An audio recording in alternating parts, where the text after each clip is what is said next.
asasi manusia ya, untuk bertemu keluarga walaupun dia tahanan, walaupun dia terpidana. Hak asasi yang harus diberikan. Nah makanya kemarin dalam saya berbicara di sebuah stasiun televisi swasta, saya katakan kalau pengacara atau advokat yang menghalangi itu, advokat itu sudah melanggar hak orang, karena kan dibatasi, yang bisa ketemu kata si advokat hanya orang tua, yang lain nggak boleh. Emang apa hak dia? Hak daripada terpidana dilindungi oleh undang-undang. Kemudian ini pelajaran ya, kita petik pelajaran yang baik, mudah-mudahan dengan ditemukannya si Sudirman, diketahui kondisi kejiwaannya, kemudian diketahui bahwa dia tidak melakukan sesuatu perbuatan yang dituduhkan yang mengakibatkan dia dihukum, sehingga semua kejahatan atau semua perkara yang dituduhkan kepada terpidana yang sekarang berada di dalam penjara akan terbongkar. Apakah mereka pelaku, apakah perkara itu ada benaran atau tidak. Kemudian kalau tidak ada, bersegeralah untuk diputus PK-nya. Nggak usah menunggu 6 bulan. Dengar-dengar, kok ini akan masih nunggu 6 bulan, ngapain 6 bulan? Baca berkas gitu aja kok. Nggak usah dibaca berkas saja, kita udah tahu kok, udah lihat, oh itu orang nggak bersalah kok. Harus berapa lama-lama, kasihan lah nasib orang.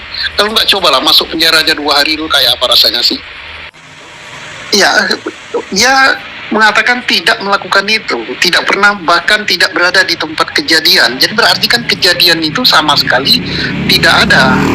Kesaksian juga tidak ada, baik saksi mahkota, saksi yang diseplit, saksi fakta yang melihat langsung juga tidak ada.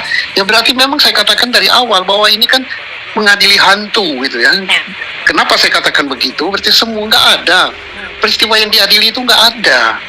Baik dari keterangan saksi, baik dari alat bukti yang lain yang nggak ada. Jadi sesuatu peristiwa yang nggak ada. Jadi kita selama ini, se-Indonesia Raya, ini sudah terkuras tenaga dan pemikiran kita terhadap suatu skenario yang tidak ada gitu. Jadi kasus nyatanya tidak ada, kita mengadili skenario. Skenario itu adalah skenario murahan, yang pembuktiannya sangat gampang. Kenapa pembuktiannya sangat gampang? Pertama, saksi nggak ada. Saksi faktanya nggak ada, alat bukti saintifiknya tidak ada, justru alat bukti saintifik yang memperkuat bahwa peristiwa itu tidak ada. Bukan memperkuat, misalnya alat bukti saintifik berupa membuka rekaman pembicaraan atau komunikasi BBM IZC itu yang ada. Itu bukan membuktikan peristiwa pembunuhan, tetapi justru membuktikan bahwa peristiwa pembunuhan tidak ada. Nah, kemudian alat bukti lain, baik berupa pisau, baik berupa sepeda motor. Kalau ada yang katakan, wah itu bukan kecelakaan lalu lintas, sepeda motornya lecet tapi lukanya berat. Yang kecelakaan itu, yang nabrak itu bukan motor, yang nabrak itu kepala. Kepala nabrak tiang penerangan jalan. Ya tentunya kepalanya remuk gitu, helmnya pecah. Jadi artinya ini sudahlah, kalau Sudirman sudah mengaku begitu, nggak ada lagi satupun cantolan dari kaum Bani Inkrah yang mengatakan ini udah inkrah. Udah tamat lah filmnya gitu, udah selesai nih. Baik, Pak Susto, jadi artinya Anda kalau melihatnya memang cukup optimis bahwa PK ini akan dengan mudah diterima ya? Syaratnya ya, syaratnya hakimnya harus hakim yang bijak, hakim yang betul-betul membaca berkas, hakim yang betul-betul mengerti perasaan, hakim yang betul-betul mencintai keadilan. Tapi kalau hakim yang model yang dulu, karena ini kan pernah disidangkan kan sampai ke Mahkamah Agung ya, saya yakin dia nggak baca berkas itu. Ya saya yakin, ya.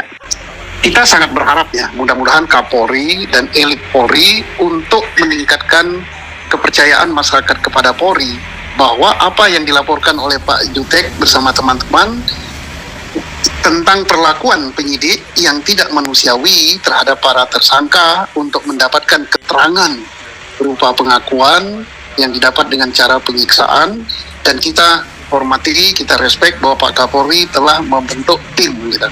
Dan mudah-mudahan timnya bekerja profesional, hasilnya baik, walaupun belum diumumkan. Tapi kita yakin kelak kemudian hari kalau kasus ini sudah tuntas, Kapolri akan memberitahu kepada publik sebagai pertanggungjawaban pada masyarakat, pada rakyat Indonesia selaku pemilik Polri, bahwa akan diumumkan tindakan apa yang akan dilakukan kepada penyidik yang telah menyimpang, yang telah melanggar undang-undang, dan itu bukan hanya pelanggaran kode etik, itu juga pelanggaran pidana berat.